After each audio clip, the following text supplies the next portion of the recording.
Hello guys, welcome to my channel. आज बहुत दिनों के बाद हम लोग क्लास को स्टार्ट कर रहे हैं। मेरे हेल्थ इशू की वजह से क्लास नहीं चल रही थी, इसके लिए मैं क्षमा प्रार्थी हूँ आप लोगों से। आशा करती हूँ आप लोग अच्छे होंगे। आज से चलिए क्लास को स्टार्ट करते हैं। आज हम लोग को पढ़ना है संविधान का स्रोत। ठीक है, तो संविधान के स्रोत में जितना भी जैसे नीति निर्देशक तत्व हो गया, राज्यपाल की नियुक्ति होती है, राज्यसभा के कुछ सदस्यों का नामांकन होता है, अलग अलग जगहों से ये सब चीजों को हमारे संविधान में जोड़ा गया है। ठीक है, लाया गया है इसको। ठीक है, तो हम लोग देखते हैं कि वहां से कौन से चीज को हम लोग अपने संविधान में ला करके जोड़े हैं। तो चलिए देखिए, भारत के संविधान का जो भी भाग है, अधिकांश भाग कहाँ से, अधिकांश भाग जो है वो भारत के शासन अधिनियम 1935 से ही लिया गया है।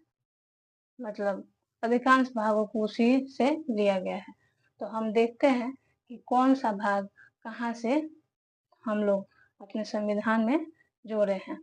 ठीक है, तो देखिए ब्रिटेन के संविधान से हम लोग क्या लिए हैं, ब्रिटेन के संविधान से हम लोग संसदीय शासन विधि को अपने संविधान में जोड़े हैं।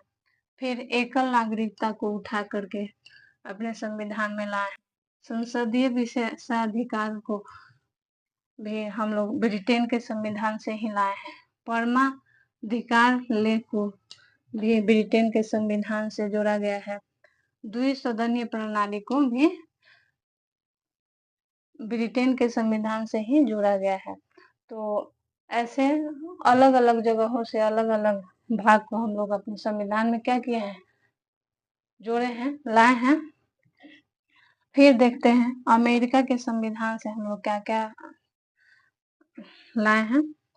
उद्देशिका का विचार जो था वो हम लोगों का अमेरिका के संविधान से लाया गया था, जोड़ा गया था। उसके बाद से है न्यायपालिका की स्वतंत्रता। न्यायपालिका स्वतंत्र, जो भी न्यायपालिका हो वो उसकी स्वतंत्रता हो, वो भी कहाँ से, अमेरिका के संविधान से ही लाया गया है। उसके बाद से मूल अधिकार को भी अमेरिका के संविधान से ही जोड़ा गया है।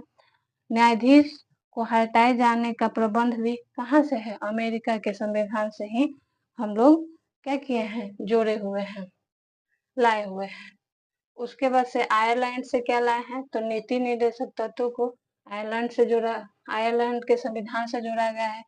राष्ट्रपति के निर्वाचन, राष्ट्रपति का निर्वाचन जो होगा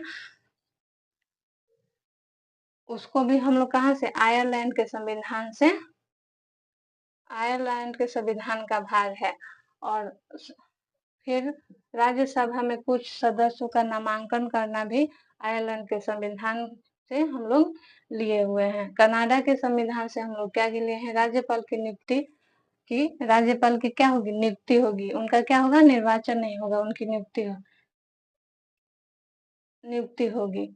उसके बाद से कनाडा से अवशिष्ट शक्तियों का केंद्र निहित भी की गई है। और उद्देशिका का जो भाषा है उसको भी हम लोग कहाँ से लिए हैं, वो लिए हैं कनाडा के संविधान से। उसके बाद से हम लोग और भी थोड़ा सा इसमें कुछ बचा है, जो कि दक्षिण अफ्रीका से हम लोग क्या लिए हैं, तो उसको हम लोग देख लेते हैं।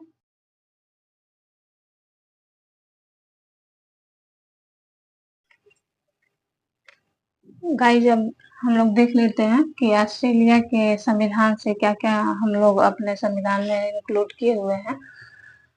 देखिए, ऑस्ट्रेलिया के संविधान से उद्देशिका की भाषा को लिया गया है। फिर व्यापार के वाणिज्य को लिया गया है। समवर्ती सूची का व्यवस्था ऑस्ट्रेलिया के ही संविधान से किया गया है। उसके बाद जापान के संविधान से विधि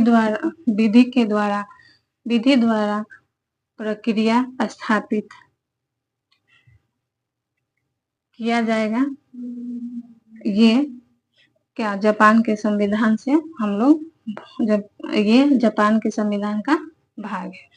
उसके बाद दक्षिण अफ्रीका के संविधान से हम लोग क्या लें, संविधान संशोधन की व्यवस्था का बात कहा गया है कि संविधान की जो संशोधन की व्यवस्था है ये होगी। उसके बाद राज्यसभा के सदस्यों का निर्वाचन जो है उसको भी दक्षिण अफ्रीका के संविधान से लिया गया है। उसके बाद सोवियत संघ के संविधान से क्या लिया गया है, तो मूल कर्तव्यों को लिया गया, प्रस्तावना में न्याय की बात कही गई है। उसके बाद से फ्रांस के संविधान से क्या लिया गया है, स्वतंत्रता लिया गया है, समता लिया गया है, बंधुता लिया गया है, आदर्श और गणराज्य के बारे में हम लोगों को क्या फ्रांस के संविधान बताती है।